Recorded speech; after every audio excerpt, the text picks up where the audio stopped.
Oke, halo semuanya, berjumpa lagi dengan saya, Dede Retono, perkalian di kelas komunikasi bisnis. Oke, tidak terasa sekarang kita sudah memasuki inisiasi terakhir, ya, yaitu inisiasi ke-8. Nah, di inisiasi ke-8 ini, kita akan membahas mengenai penggunaan teknologi informasi dan yes. Nah, apa yang akan kita pelajari yaitu bagaimana perkembangan teknologi dapat mempengaruhi komunikasi bisnis. Mengapa kita harus mempelajari bahasa ini?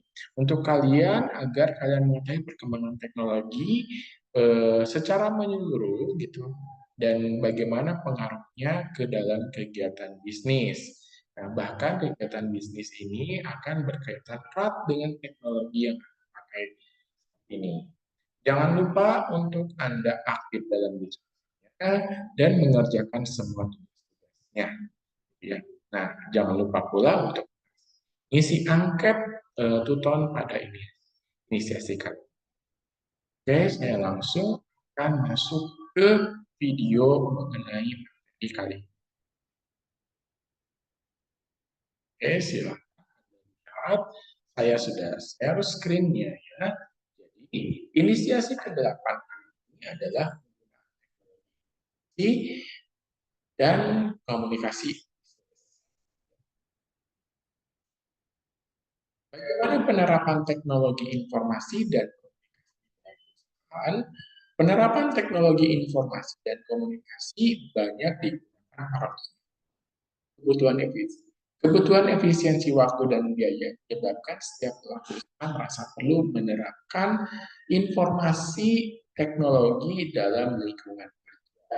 Nah, penerapan teknologi informasi dan komunikasi ini menyebabkan perubahan kebiasaan gitu ya pada kerja. Misalnya penerapan ERP atau Enterprise Resource Planning, di mana ERP ini adalah salah satu aplikasi perangkat lunak yang mencakup sistem manajemen di dalam sebuah mengurai kemampuan teknologi dan gimana caranya ya dan apa saja yang dapat dilakukan dengan teknologi informasi komunikasi dalam suatu proses bisnis. Nah, ini dapat menurut Widayana ini dapat menjadi satu otomatis, yaitu mengoptimalkan jumlah sumber daya manusia dalam sebuah pekerjaan yang rutin dan berulang-ulang. Aplikasinya sering kita jumpai dalam ruang informasi dan analisis, memudahkan proses analisa pengambilan keputusan karena pengolahan data komputer akan menghasilkan informasi yang menyajikan berbagai macam opsi dalam pengambilan keputusan. Nah, program spreadsheet hasil pengolahan dan database perusahaan secara mudah dapat dianalisis dan dibuat simulasi. Yang kedua adalah penelusuran atau tracking. Ini mempermudah pengetahuan status objek. Berikut prosesnya. Ini akan menghilangkan kendala geografis melalui jaringan komputer yang bukan internal maupun eksternal perusahaan. Koordinasi komunikasi dan integrasi perusahaan dapat dilakukan lebih cepat dan efisien. Yang ketiga adalah disintermediasi. Jadi komputerisasi dan jaringan komputer ini mampu menghilangkan mata rantai suatu proses yang secara logis tidak diperlukan lagi. Jadi contohnya tidak perlu perantara yang memang panjang gitu ya, sehingga ada bisa dihilangkan. Yang keempat, sekuensial dan paralel. Urutan sebuah proses bisnis dapat diubah secara fleksibel. Begitulah proses kerjanya yang berurutan dapat dibuat ataupun bisa beriringan. Ada sebuah proses yang sekuensial dan paralel itu dilakukan. Yang terakhir adalah akses intelektual. Teknologi memudahkan proses perekaman dan distribusi aset intelektual sumber daya manusia organisasi. Nah, memasuki era knowledge worker saat ini, teknologi sangat membantu meningkatkan nilai dari knowledge capital organisasi. Aplikasi di bidang ini masih sangat jarang diterapkan di Indonesia. Namun sebagian besar perusahaan Indonesia masih mengandalkan sumber daya fisik atau material yang belum sampai ke tingkat knowledge industri itu.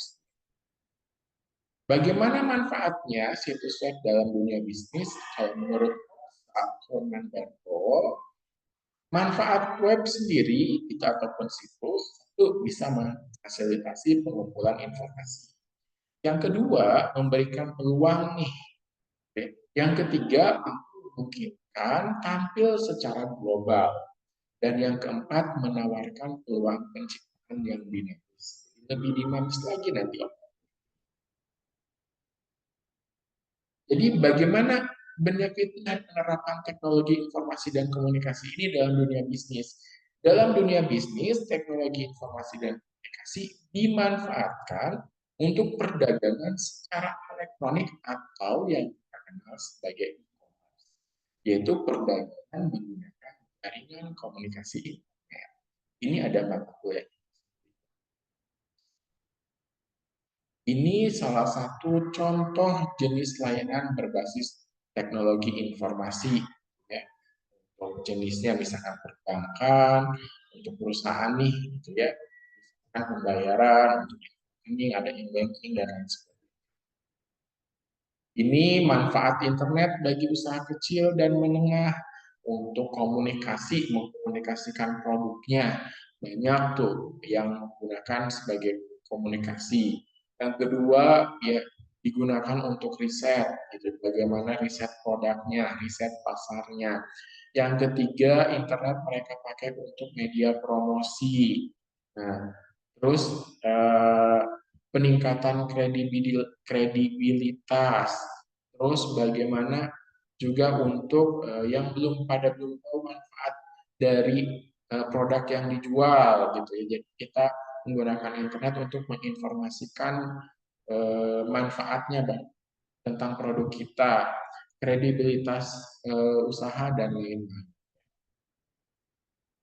Teknologi informasi dan komunikasi bagi dunia bisnis ini adalah pemanfaatan teknologi informasi dan komunikasi itu awalnya digunakan hanya halnya seperti di jaring listrik, seperti air gitu ya, dan utilitas lainnya. Ini merupakan sumber penting, tapi dulu memiliki pengaruh yang kecil. Nah, perusahaan-perusahaan yang memiliki pilihan yang terbatas atas layanan yang diperoleh gitu ya dari penyediaan layanan dikelola itu. Kalau hari ini para pengguna korporat itu meletakkan bersama-sama seluruh jaring di bawah kontrol mereka. Jadi memotong tuntas nih jejaring publik sebagian atau bisa sepenuhnya. Deregulation gitu ya dan teknologi digital baru telah mengizinkan perusahaan untuk secara sadar merancang dan memperbaiki jajaran telekomunikasi internal dan private untuk meningkatkan posisi kompetitif mereka. Dulunya merupakan biaya yang sekarang bisa menjadi keuntungan yang nah, sekian terkait dengan di inisiasi terakhir, di inisiasi depan. Ini terakhir. Jadi saya sebagai rekan, saya mohon maaf apabila selama penyampaian banyak kesalahan, hal yang membuat kalian puas. Silahkan kalian isi angketnya sesi ini, kalian kerjakan juga tugasnya agar nilai bagus.